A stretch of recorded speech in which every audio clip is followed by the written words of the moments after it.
ঠান্ডা মাথায় আজকে রাতের বেলা চিন্তা করবা আল্লাহ পাক তোমাকে কি জন্য দুনিয়ায় পাঠিয়েছেন। একটু চিন্তা করবা, 1 মিনিট একটু চিন্তা করবা যে তুমি পৃথিবীতে নাই, তুমি পৃথিবীতে নাই, তুমি মারা গেছো। চিন্তা করবা তুমি মারা গেছো। এরপর চিন্তা করবা তুমি যে মারা গেছো পৃথিবীর কারো কোনো সমস্যা হচ্ছে কিনা। তুমি যে মারা গেছো পৃথিবী কি থেমে আছে? তোমার পরিবার থেমে থাকবে? তোমার শিক্ষা, তোমার বন্ধু বান্ধব, তোমার আত্মীয় স্বজন কেউ থেমে থাকবে? কেউ থেমে থাকবে না। তুমি পৃথিবীতে থাকো বা না থাকো কারো কিছু আসে যাবে না। আল্লাহ পাক তোমাকে যে পৃথিবীতে রেখেছেন একটা সুযোগ খালি দিয়েছেন, যাতে তুমি আল্লাহর দ্বীনের জন্য কিছু করতে পারো। এটাই আল্লাহ তোমার কাছে চান, আর কিচ্ছু চান না। আর কিচ্ছু আল্লাহ তোমার কাছে চান না। আল্লাহ চান তুমি একজন ভালো মানুষ হও, ভালো মুসলিম হও এবং দ্বীনের জন্য কিছু খেদমত করে পৃথিবী থেকে বিদায় নাও। এই দিন তুমি ছাড়াও বিজয়ী হবে ইনশাআল্লাহ। তুমি থাকো বা না থাকো এই দিন কিন্তু বিজয়ী হবেই। হয় তোমাকে নিয়ে হবে অথবা তোমাকে ছাড়াই হবে। জীবনের উদ্দেশ্য ফিক্স করো। জীবনের উদ্দেশ্য একটাই, জান্নাত। জান্নাত পাওয়ার জন্য যা করা দরকার তাই করতে হবে। কোরআন হাদিস মেনে চলা থেকে শুরু করে আমল করা, আদব আখলাক সবকিছু এর মধ্যে চলে আসবে ইনশাআল্লাহ। আল্লাহ পাক তোমাকে পথ দেখাবেন। আগে তুমি জীবনের উদ্দেশ্য ফিক্স করো। একটা কথা বলি, সবাই তোমাদেরকে বলবে জীবনে সফল হতে হবে। অনেক কথা আমি বলছি আমার ব্যক্তিগত অভিজ্ঞতা থেকেই বলছি। আল্লাহ পাক আলহামদুলিল্লাহ ফার্স্ট সেকেন্ড ছাড়া রেজাল্ট আমাদের হতো না।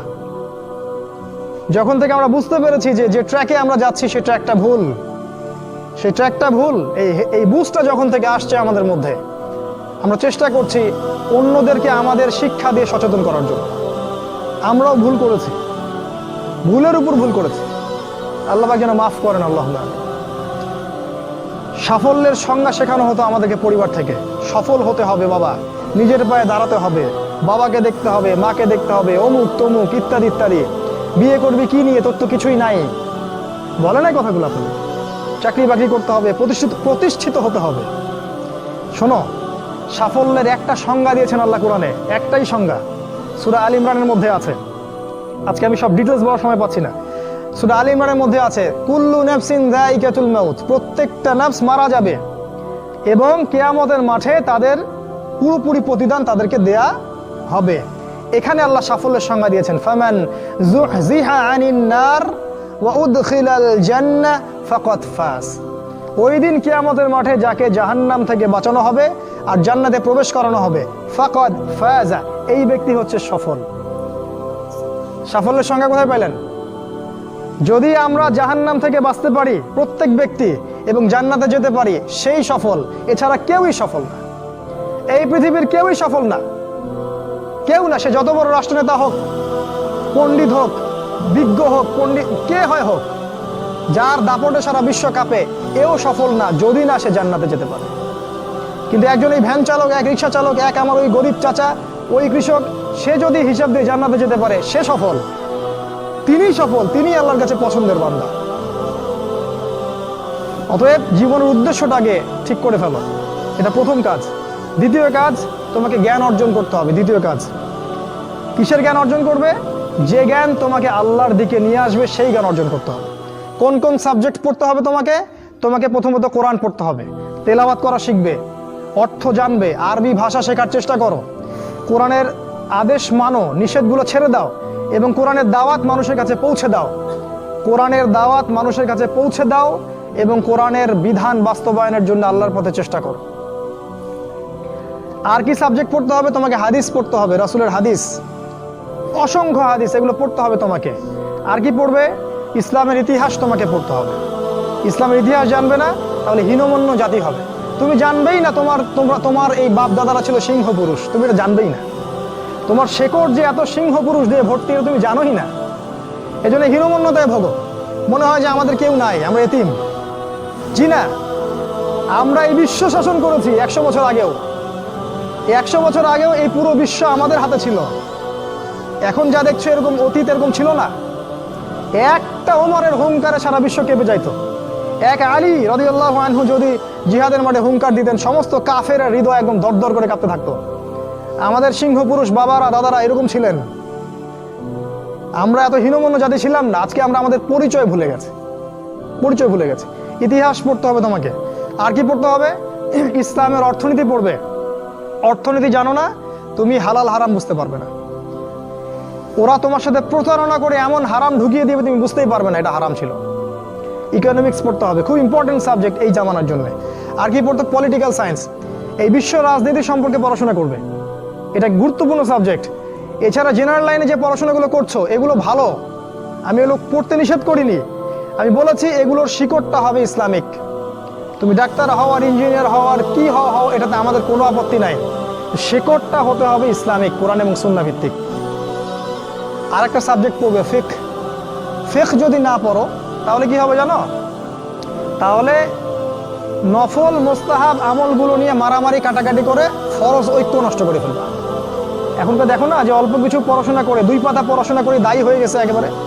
কোরআনটা ঠিক মতো পড়তে পারে না, কোরআনটা রিডিং ঠিক মতো পড়তে পারে না, বড় বড় ফতোয়া দিয়ে বেড়াচ্ছে, ওইটা হালাল আর ওইটা হারাম, ওইটা অমুকের এই নাই অমুকের সেই নাই। হচ্ছে না এটা ফিকহ না জানার কারণে হচ্ছে। ফিকহের বুঝ কঠিন বুঝ, গভীর বুঝ। এই জন্য ইমাম আবু হানিফা থেকে শুরু করে যত ফকিহ ছিলেন সবাইকে ভক্তি শ্রদ্ধা সম্মান করতে শিখো। ফিকহটা অনেক কঠিন একটা জিনিস। আমরা তো এখানে সমালোচনা বেশি করতে চাই, এটা ঠিক না। এই ফিকহের জ্ঞান না থাকলে তুমি কোনটা ফরজ, কোনটাকে বেশি গুরুত্ব দেওয়া লাগবে, কোনটা নফল, কোনটাকে মুস্তাহাব, কোনটা ওয়াজিব পর্যায়ের, কোনটা সুন্নতে মুআক্কাদা, কোনটা কি সব বুঝতে পারবে না। আর না বুঝতে পারলে তুমি কি করবা? যে বিষয়ে ছাড় দেয়া যেত সেটাকে ছাড় না দিয়ে তুমি বড় বড় জিনিসগুলোকে ভেঙে ফেলবা। খেয়াল করে দেখবেন ছোট ছোট মাসআলাগুলোকে নিয়ে, যেগুলো ইখতিলাফি মাসআলা, যেগুলো নিয়ে সাহাবায়ে কেরামদের মধ্যে দ্বিমত ছিল, এগুলোকে নিয়ে বাংলাদেশে শত শত দল হয়ে গেছে। হয় নাই? কোন দল কি বলেছে আল্লাহ নাই? কোন দল বলে যে রাসূল নাই, কোরআন নাই, আমাদের কেবলা আলাদা, এটা বলে?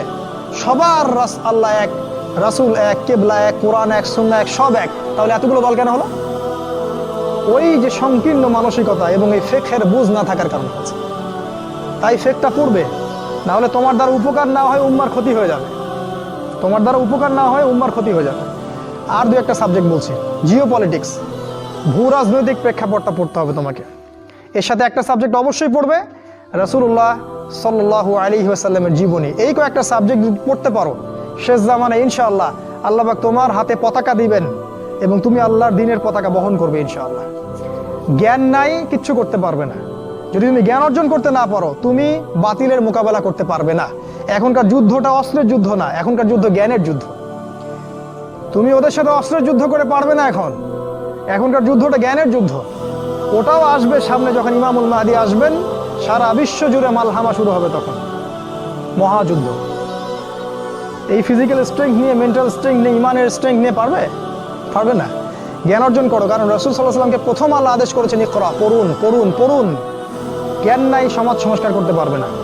এটা 2। 3 নাম্বার হচ্ছে জ্ঞান অনুযায়ী আমল করতে শেখো দ্রুত। যতটুকু জানলা আমল করতে শেখো, আগামীকালের জন্য ফেলে রাখবে না। আজকে যা শিখেছো আজকে আমল করো, রাসূলের সুন্নাহগুলোকে গুরুত্ব দিয়ে করো।